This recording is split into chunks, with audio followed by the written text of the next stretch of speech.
Olá, o meu nome é Marco e venho dividir uma experiência com vocês que é no mínimo interessante. Mês de janeiro sempre estou de férias do trabalho e sempre vou viajar para conhecer cidades que eu não havia visitado ainda. Em janeiro de 2022 decidi ir passar uns dias em Nova Friburgo, cidade que sempre achei linda e com muitas histórias de crimes famosos e midiáticos que me atraiu a atenção em conhecer.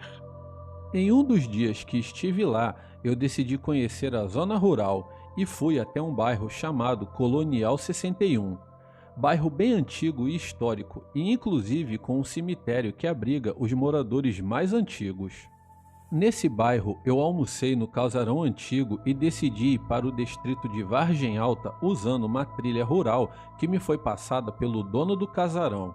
Só que a trilha era de barro e tinha chovido no dia anterior.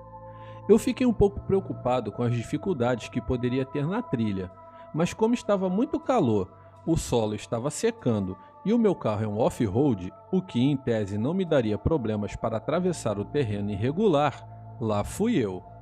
Eu andei tranquilo para ir conhecendo a área. Os sítios eram distantes um do outro, longos trechos de matas dos dois lados da trilha.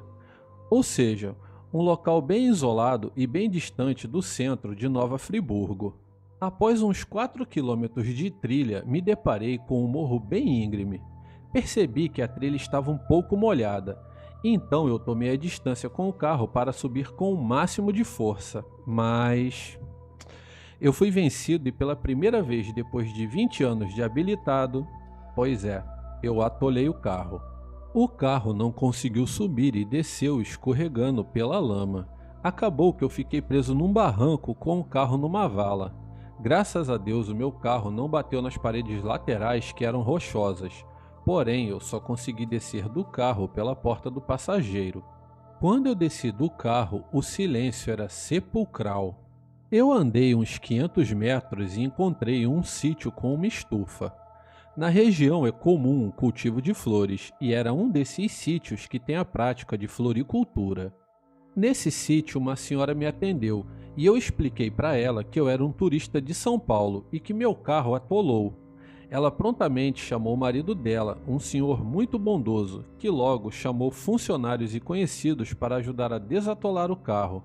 No final, conseguimos tirar o carro da vala com muito esforço. Eu subi o morro mais próximo da lateral onde havia barro seco e consegui passar do ponto em que o carro ficou atolado. Eu parei o carro e voltei para agradecer a todos que me ajudaram. Foi algo típico da hospitalidade que ainda se encontra na zona rural. Quando estava voltando para o meu carro, já com a intenção de ir embora, aproximadamente 20 metros de onde eu estava, eu vi uma cruz branca enorme, muito grande mesmo. Eu decidi ir até a cruz para ver o que era, se era alguma capela ou algo do tipo. Quando cheguei até a cruz, eu notei que o ambiente parecia mais frio.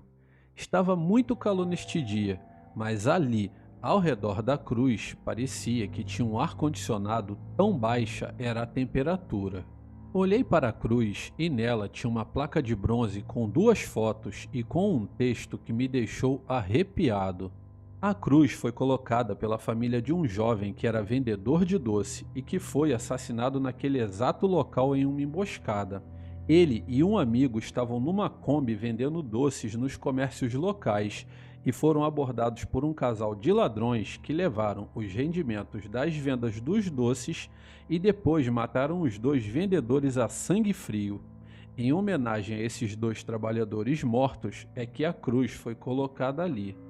Eu li o que estava escrito na cruz e, como cristão, senti um pesar profundo por essa injustiça, mas o que me chamou a atenção foi o dia da morte.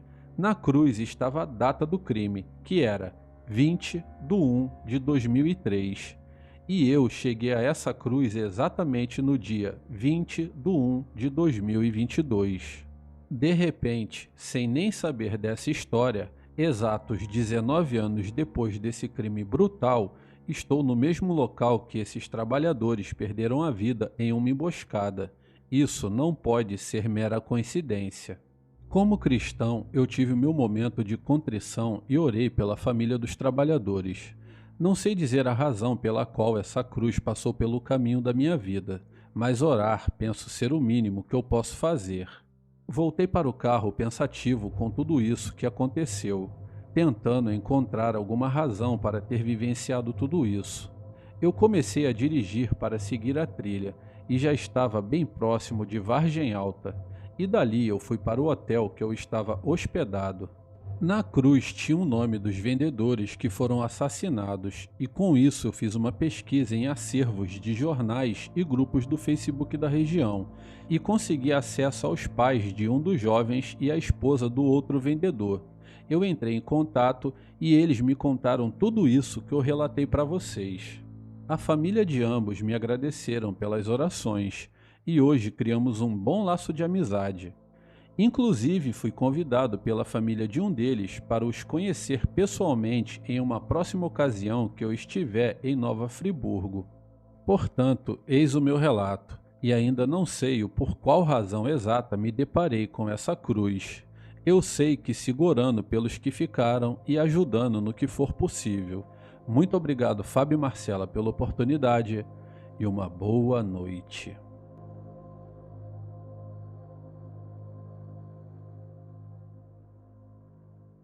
Vamos ver se dá pra ler. Ó, neste local foram assassinados. Deixa eu dar um zoom pra ver se chega aqui, ó. Covardemente, nosso querido filho Frank Moraes de Jesus e seu companheiro de trabalho, Joel Coelho Martins, quando trabalhavam honestamente vendendo doces para as vendas locais. Foram vítimas de uma emboscada que tinha como finalidade matar para simplesmente roubar. O Senhor é justo e ama a justiça, os corações retos contemplarão a sua face. Vamos ver aqui, ó, Frank Moraes de Jesus e Joel Coelho Martins. Nosso querido filho. Então é a família Frank Moraes de Jesus, que é o Frank ali, que é o da esquerda. Deixa eu dar um outro zoom aqui, se eu consigo pegar o rosto dele aqui, ó. Covardemente, querido filho Frank Moraes de Jesus, seu companheiro de trabalho João Martins. Para doces. E ali tá o outro rapaz que faleceu.